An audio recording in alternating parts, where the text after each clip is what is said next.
Hey y'all, I'm Austin Vance. I'm the CEO and co-founder of Focused Labs. I wanted to do a quick demo on how to do a RAG that works with your PDF. I want to make this demo like full end to end. And so what we'll do is we'll start with like document import, chunking, management, storage, and then we'll go through building the LLM. We'll use LangServe to serve web requests. And then finally, we'll build out a React front end with TypeScript that gives you a nice little chat bot. Depending on length, we'll split this video up into 3 or 4. We could be one shot, or it could be a 3-ish sections would be my guess. Let me know if you have any feedback, like and subscribe, just let me know how you like it. So thank you very much. So right here, open just to start is just a totally empty project. So this is a really easy kind of follow me along style project. And so when I have a totally empty project, I just spun it up with poetry. I like poetry a bit more than pip. What we can do is just start by installing the LangChain CLI. And if we grab the LangChain CLI, it gives us everything we need to start a LangServe project. And we'll install everything from scratch. This is very follow along. So let's just do, LangChain, poetry, run, LangChain app new dot. So that'll just give us a brand new LangServe app straight in our, in the base of our directory, which is great. So I'm going to just start with this.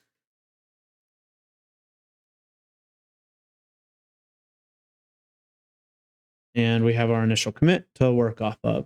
So when we start with a new LangServe project, what ends up happening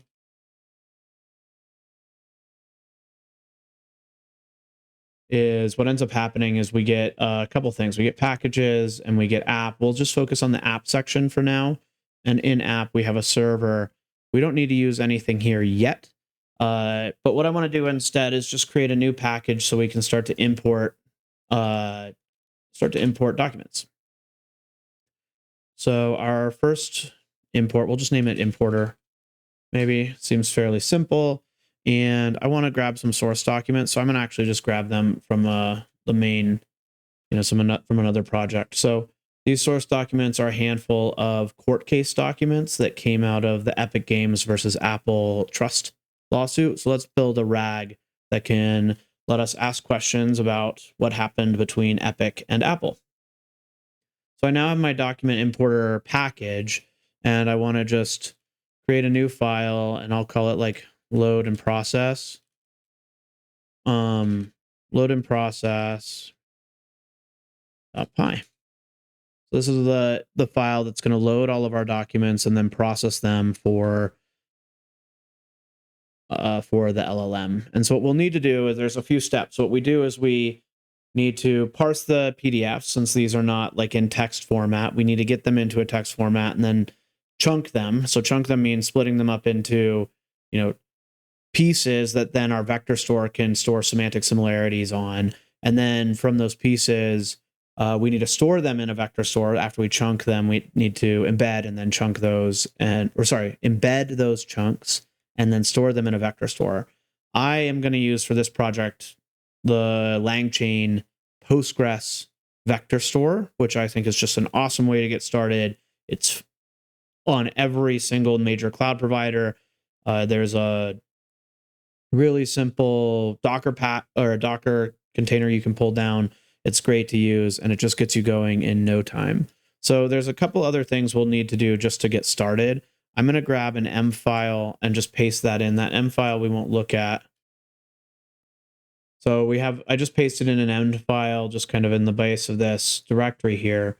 And that M file will let us then work with OpenAI and everything else. So let's start with our importer. So our importer, I want to use the directory loader from LangChain. The directory loader is like designed to just grab a whole bunch of stuff right out of a directory. So we'll grab our directory loader and we'll load from the OS path. Let's import this, and we'll grab, path, and we'll just go up one to source docs, right? So that's pretty simple. There's a few other things we want to give to our directory loader. So let's tell it to grab all the PDFs. And I have Copilot that's being pretty helpful right now. Sometimes it's not. I like to use multi-threading, and we'll show our progress, and we'll have some concurrency. And then I want to use the unstructured PDF loader. And as you can see, for me at least, Copilot just suggested it all the way through, which is really, really nice. And for our path, let's do absolute path, actually, so we get there. That was what that warning was. So now we have our loader. This loader, although formatted funkily, will allow us to then grab all of our documents. If you watched my video on parsing transcripts out of YouTube, what we do is we are now loading all, this class will let us load all the text out of a PDF or a set of PDF documents using unstructured. Great. So the simple thing to do now is just do docs dot equals loader dot load. And if we do that, we run it, and if we print our docs, you'll get them. It'll be rather slow. So what I want to do is sample size 1, just so we can kind of see it. And we'll run our thing, and we'll see what happens. We're going to start to get some errors right off the bat. And that's one of the things I want to show you is we can walk through these errors really kind of step by step, and it tells you exactly what we need. So when I ran that, you saw that we have a missing package. So let's just install that. So we'll poetry add our first package here, and then that'll pull that in and just keep running through. And we'll let the errors of the code kind of guide us on what's next. So we already got our loader. And if you notice, we didn't get anything out of it, which is a little surprising. This is a pretty common error we get when we use concurrency. And so it swallows errors. So if I turn concurrency off, you notice we have our unstructured package missing. So I really like turning that off while I'm developing, making sure I get one and then continuing. So if I just poetry add unstructured, and I do all the documents, if you look at their package, we can grab kind of everything. And this is an error with generating our brand new project, is we need to change our Python version. So just kind of following along, exactly what you would do is you'd pop into your project TOML, and you would go to your Python version, and you would make it match what would work here. So what was happening here is this said we could go all the way up to Python version 12. And we can't do that for unstructured. So now if we pull in unstructured, we have our Python version matching. Unstructured will be able to download everything it needs. And then our load and process should give us our first document. We'll let everything install really quickly. And while it's installing, where did I put that? Oh, I was working in init. So let's just copy all this over to my load and process, and we'll work out of here. That was a mistake.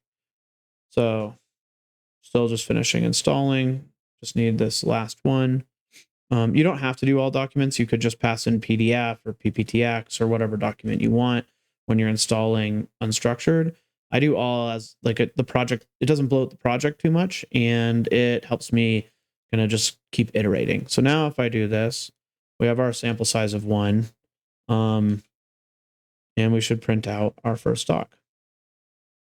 And so I run that. It's going to take a second, it looks like, which is a bit of a bummer while we all wait. So while we wait, let's keep going. So the next part of this is we want to create some embeddings. So OpenAI gives us the easiest way to do some embeddings. And so we're not going to do it quite this way, but we are going to take here and we're going to pass in a model. And we'll grab our embedding model. Our embedding model comes from config. And if we look at, OpenAI offers one pretty simple embedding model. And I like storing config kind of all in one config file. You can put it in your app or a package or wherever you want. I tend to put it at the top and just, create a Python file named config. And then I could put something like our embedded model, which is our, default embedding model for OpenAI. And if you notice here, here's all the text that was in that first document parsed out. It's in we printed it out. It's in a document class or instance of a document. And then we have the page content, with the parsed out content. We're not doing much like cleanup on this, or I don't want to do that in this one, but we can look.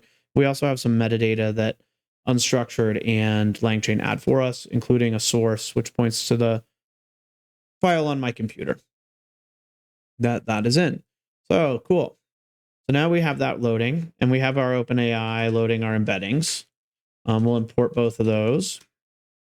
We can pop over now to our splitter.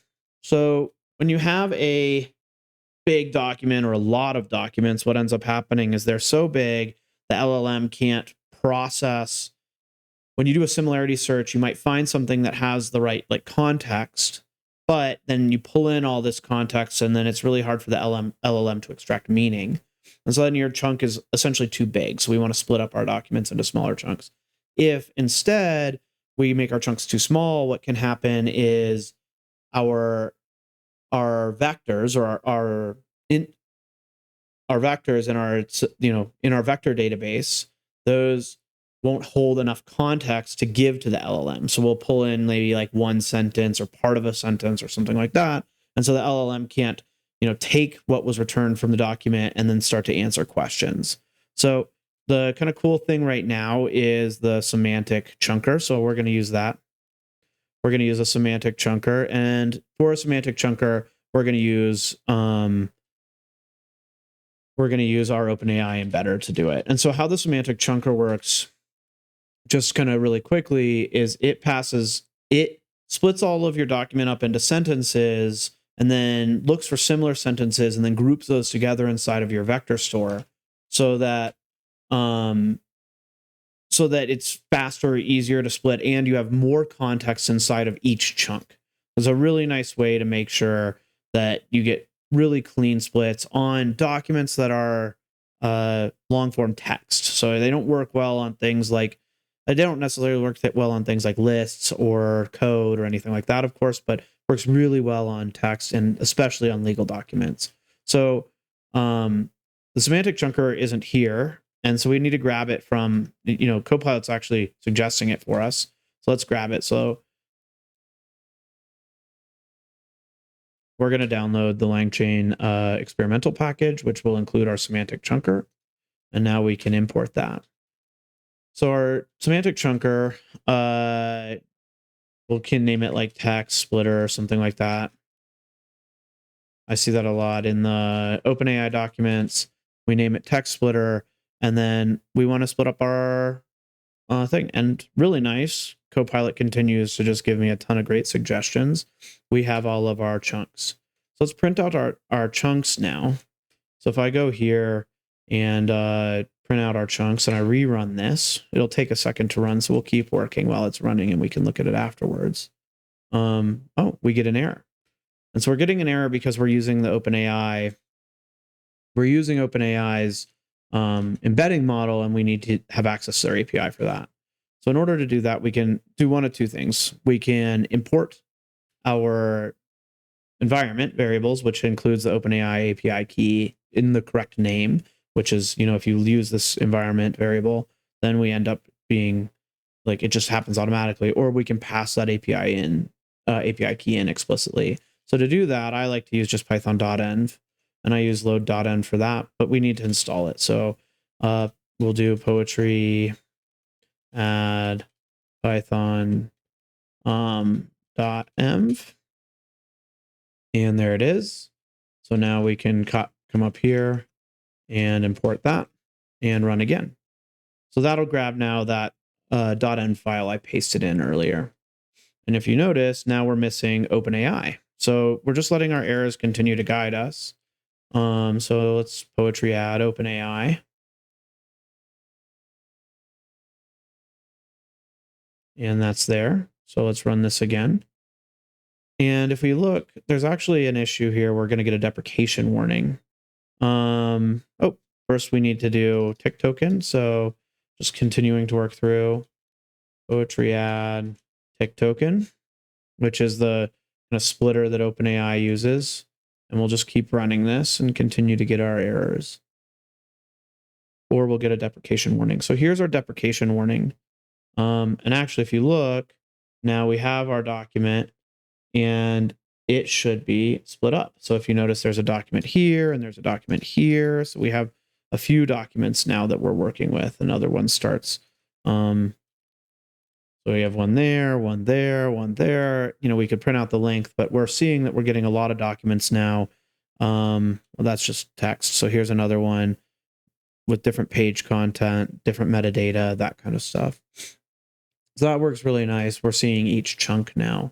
I want to handle this deprecation warning really quickly because I don't like that stuff making everything noisy.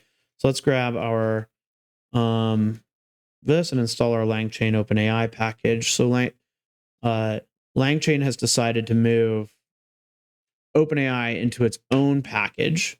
And so now we can grab this from not the community package, but instead from the OpenAI package, and we'll get a no deprecation warning.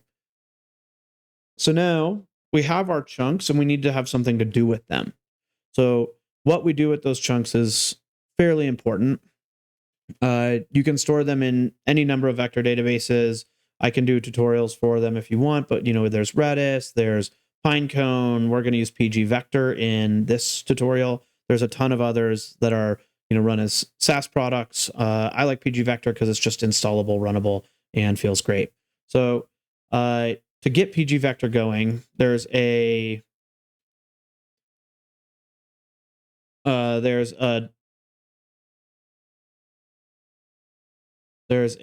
Docker file, which is, you know, PGVector here. And I'll show you how to use that. So we'll kill it. And we'll do the whole thing from scratch. So Docker kill, just, you don't have to do this if you haven't pulled it before, but I was running it in the past. And so we'll kill that. And if we run,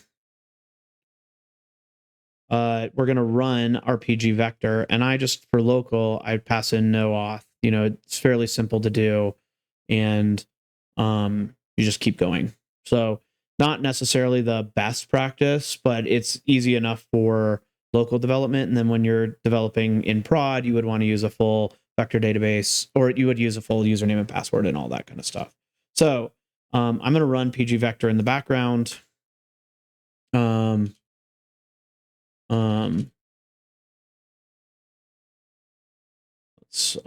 remove that because I already had that name, and now it's just running. So if I do Docker PS, I have PGVector up and running. It's exporting the right ports. Make sure when you run it, you say like expose, you know, port 5432 to the host machine, and this is the correct container. And then you're good to go. So now we have .pgvector running, and we can start to work with it. PGVector is an extension to Postgres, so depending on your cloud provider, it might not be installed, but it is installed on AWS and DigitalOcean and GKE or Google Cloud, sorry, and Azure's, you know, default managed Postgres services. So it's pretty much everywhere, and you can use it, and it's really great for local development because it's fast, it's easy, and it can store a ton. So let's just start using it. PGVector.from documents, and so let's grab our PGVector, and so we're going to pass our docs in, and those docs are the chunks that we had just created. So I pass those in, and then we need to give that, sorry, it's we look at the arguments here, we pass in documents, our chunks, and then what else do we need to give it? We need to give it embeddings. So we need to name this guy.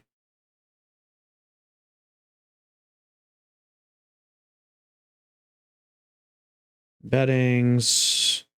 And let's see here. Why are we getting upset? Oh, spelling error. Cool. So you also need to pass in a collection name. You have to use this both for retrieval and for storage. And so we need to use the same collection name. I often put this into config.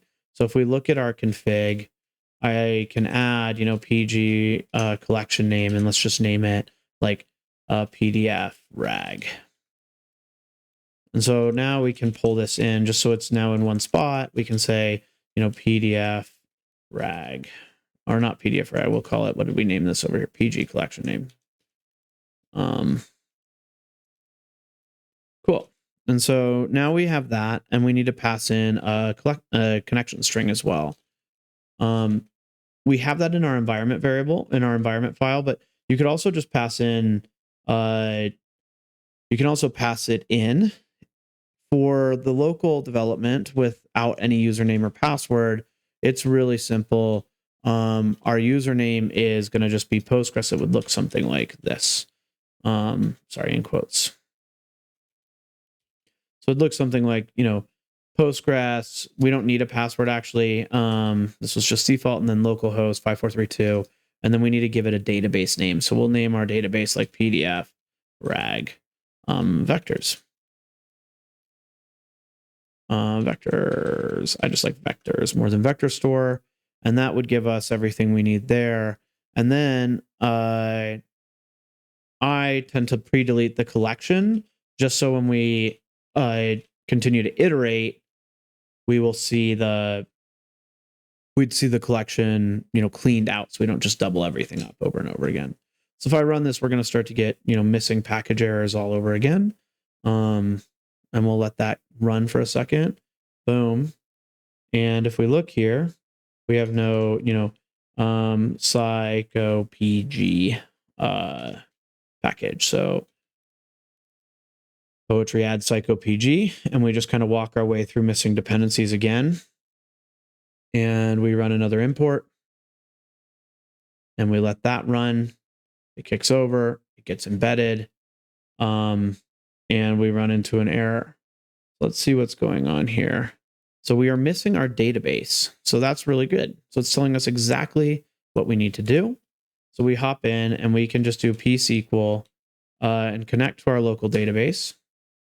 And then we would just do create database, whatever I named it, PDF rag vectors. So now that is there. So we can exit back out of that, pop in here and rerun. And as that runs, you'll notice we are missing PGVector. So that's a Python package that helps with the embeddings. So we just continue to work our way through missing packages, add PGVector, and run again.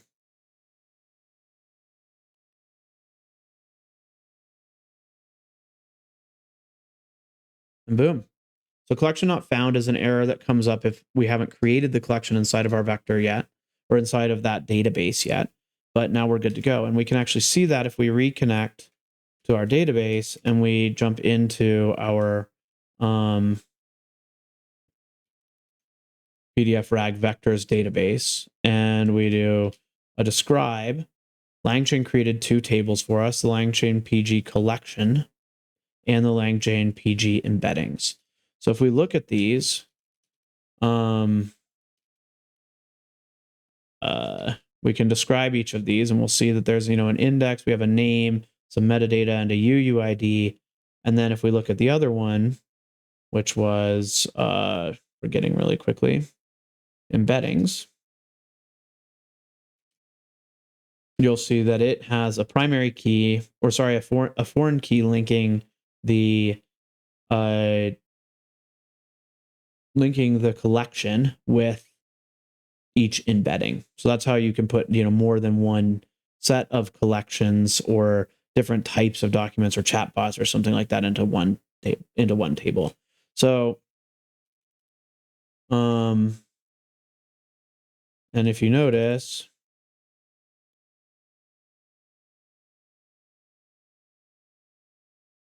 LangChain PG embeddings, we'll get 5 rows. And if we print out the number of chunks that were here, we go back and look at that, there were 5 chunks.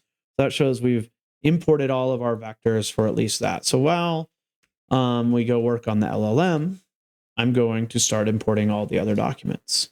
So I'm going to just run this That'll get going locally. And now I'm going to hop up into my app and I want to create a new file. And I'm going to call this, my rag chain. And a rag chain, I don't know, there's probably a better name for it, but simple enough. And we'll watch this kind of chug along while we start working on our chain. So for this, I want to use LangChain's LCEL or LCEL, I think is how they want you to say it, but use LangChain's LCEL to build out a chain that allows us to then start querying that vector store. So we could do this with an agent, but it's much easier to use a retriever. And so we can use PGVector as a retriever, but let's not go there quite yet. Although we can pretty quickly. We'll use PGVector as a retriever. We'll just embed those documents straight into the prompt rather than using like an agent to go and search. I'll do a tutorial later on doing an agent style retrieval of a document store or a vector store. So there's a couple things that are super important. The first thing is we just want to use we just want to create our like basic, template. And so there's a really base there's a base prompt that we give to any rag, and we can always make this much more complex, give it a personality, tell it what to do, but let's start with this really basic, rag prompt. And so when you have a rag prompt like this, we need to give it both context and a question. So the question is whatever our user is going to provide, tell me why Epic sued Apple, or what was the outcome of the case. And the context will be the documents returned by the vector store similarity search. So when I do that, I then need to compile that template into a prompt. And so LangChain makes that super easy. So now I have an answer prompt. And actually, this is already a runnable. And so I can come in really simply. I'll get an error, but I could come in and just like start querying that because LCEL passes kind of each one of these things as a runnable. So it's not that interesting to do it that way, but we could start there and say, hey, why don't we grab an LLM and start playing with this?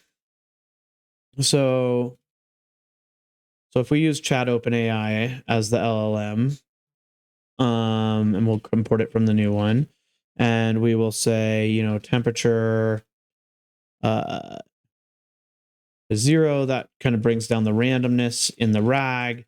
And then we grab our model, which we'll use GPT-4. And we want to stream because streaming is expected in any LLM app now.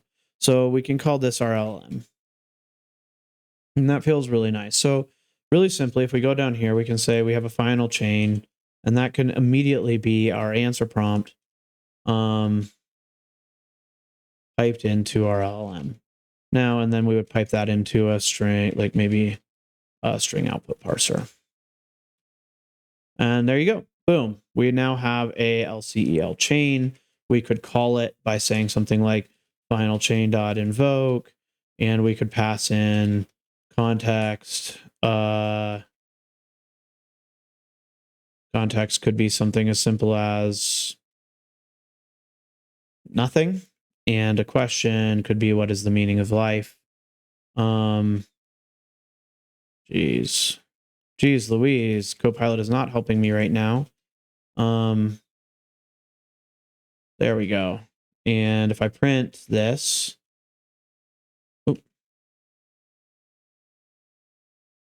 and I print this, we will get our results. And so there is our missing key again. So let's just do load.env and import that. And unexpected keyword streaming. So where did I do that wrong? Chat OpenAI streaming. Not what I expected. Let's just remove that for now.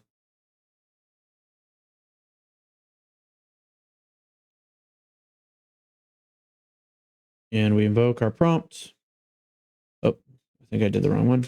No, I didn't. Cool. and it should have been rather fast. So I'm a little curious on where it is stuck. Oh, there it is. Because it wasn't streaming tokens, that's why.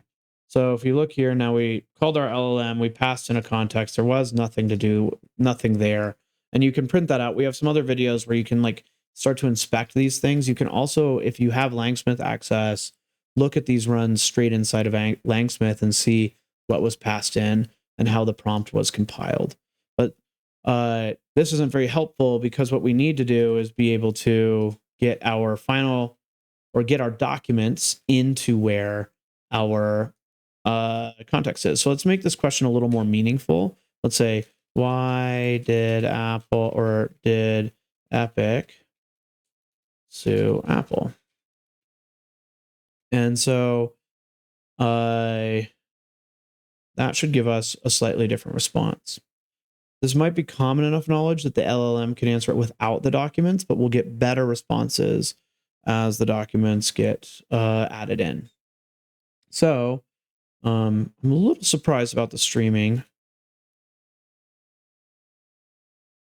We'll try that again with streaming true there. So here, Epic Games sued Apple Prime in 2020. So this is, nothing. And the other thing that we're not getting is we're not getting any documents or sources or anything like that. Or you could say, what was, but we'll go from here. Let's run that again with streaming and see what happens. And it seems to have worked. I must have spelled it wrong before and I didn't notice. So what do we need to do? We need to do retrieval. So retrieval is when you grab the context out of a vector store by passing your question in, an embedded version of your question in. And LCEL and LangChain make that super duper easy. So where do we start? We start with PGVector again. So we just take our PGVector and we import it. I like to do that because I get better completions. And then I can pass in my collection name. My collection name is the PG collection name, just like before. We'll need to import that. And we'll need a connection string, just like before. We can import that. And then we will need our embedding function one more time. And our embedding function allows the retriever to embed our question. And so we just pass that straight in. The defaults are fine there, and it will find everything just great. So now we have PGVector, which we can call our vector store. So we now have our vector store, which does just what I said. It allows us to connect to PGVector, grab all of our similar chunks and come out of it. So how do we use that? That's a really good question. So to use our vector store, all we want to do is pass our question in to our vector store as a retriever. So if I look at how we do that, we can create a runnable. So I want to what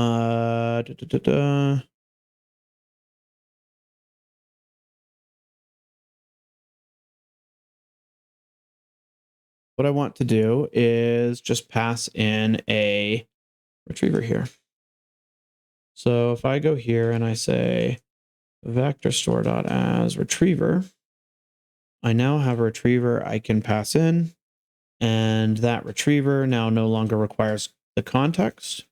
It only requires the question, and we should be able to invoke.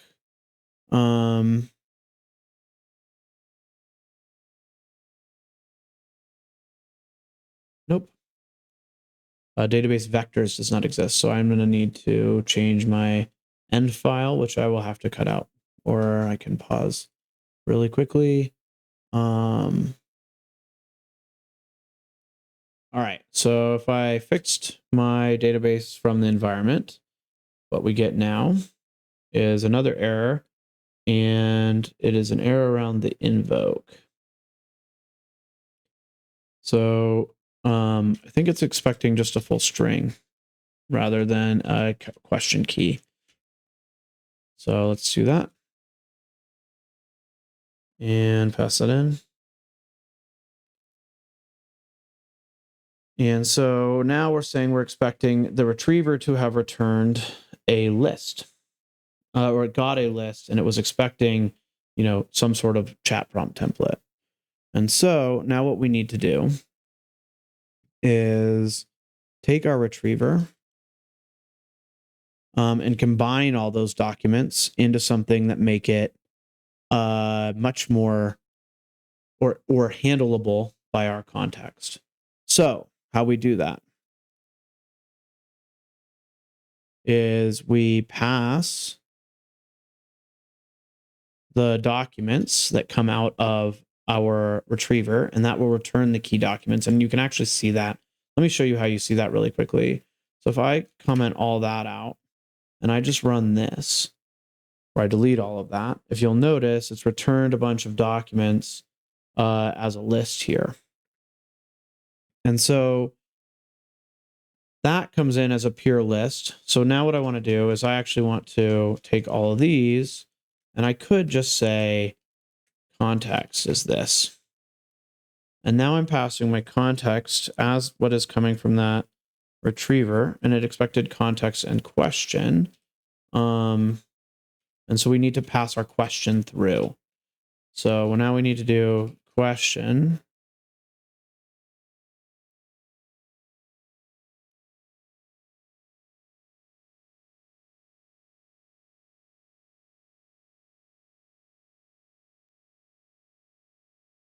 And now we can pass our question through. And now we can say, go back to what we had, which was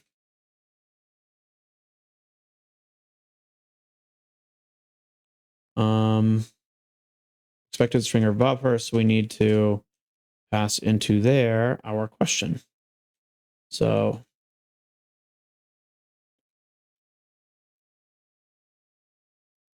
now if we pipe our question into the vector store and we also pass our question through to the next thing and we run this one more time, you'll notice we feel like it's actually running this time. And Epic Games sued Apple because they disagreed with Apple's policies and procedures. And so now we actually have a more succinct and backed by context output. And what I would love to do is start to see how we see documents coming out of this and all this other stuff. And we can always, of course, stream. So if we do like for chunk or C in final chain invoke print C, we'll get each part of the C. STREAM. Having trouble typing tonight. And you'll see that we can actually stream parts of this out. Epic Games sued Apple. Cool. And so stream logs, which is what I really like. And this is async, so you have to do an await. We'll do that here.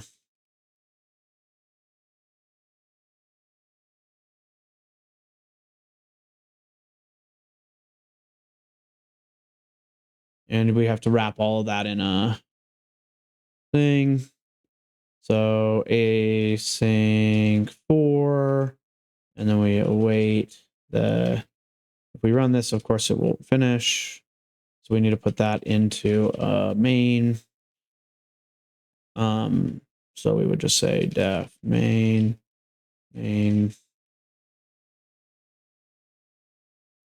And we can async, and then we can use async io.run our main. And I'm just showing you this. And now what's nice is we can actually see here, what I wanted to show is we get our trap prompt, but even more so, we get our documents. And so when I do this async run, and this will actually be really useful later, is it actually returns all the documents that matched in our final run.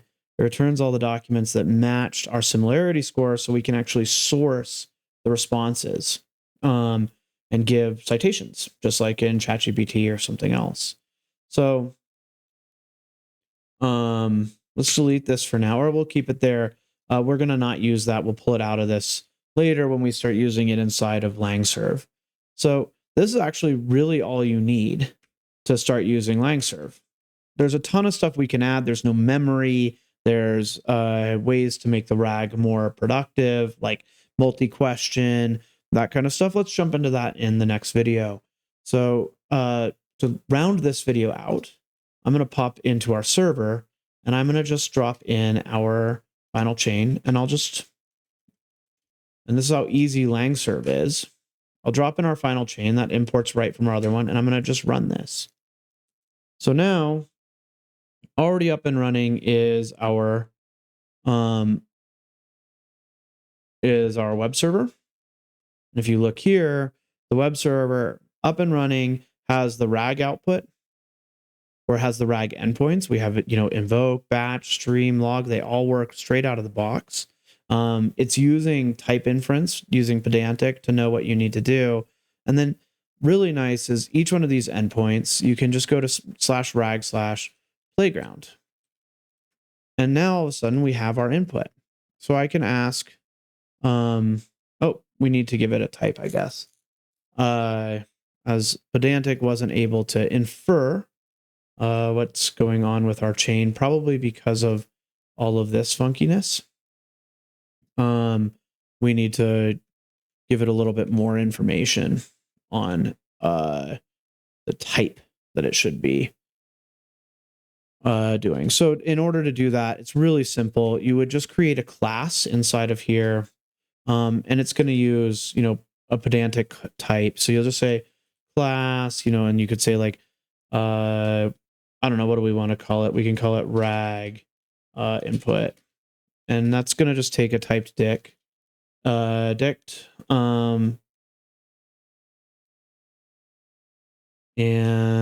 we're not going to give it chat history, although it wanted to complete it that way. We're just going to give it a string. And then our final chain here, we can wrap .with types, and then pass in our RAG input. Now this is getting pretty unwieldy and long, so let's start just breaking it down a little bit.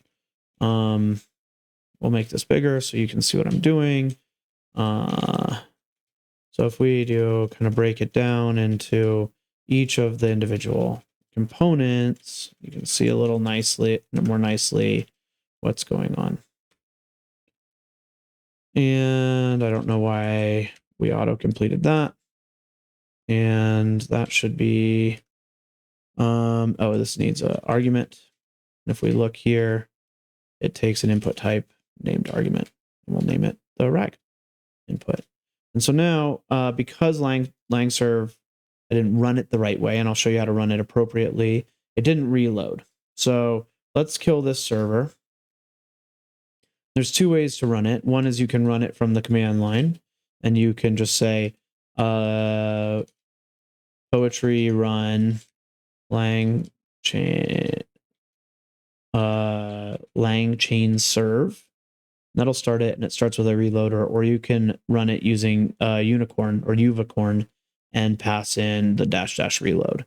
So now anytime I reload my code, stuff will reload. And now because I passed in the types, we know we need a question. And so I can say, why did Epic sue Apple?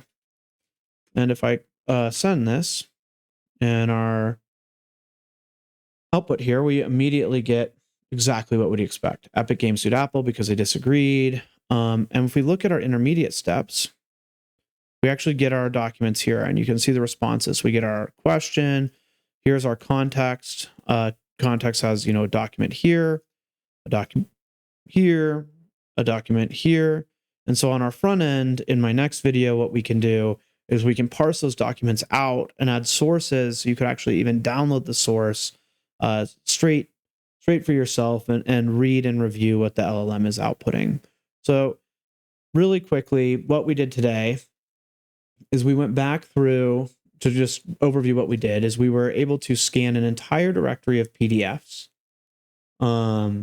using our unstructured PDF loader and the directory loader. We were able to make that concurrent, and so rather fast.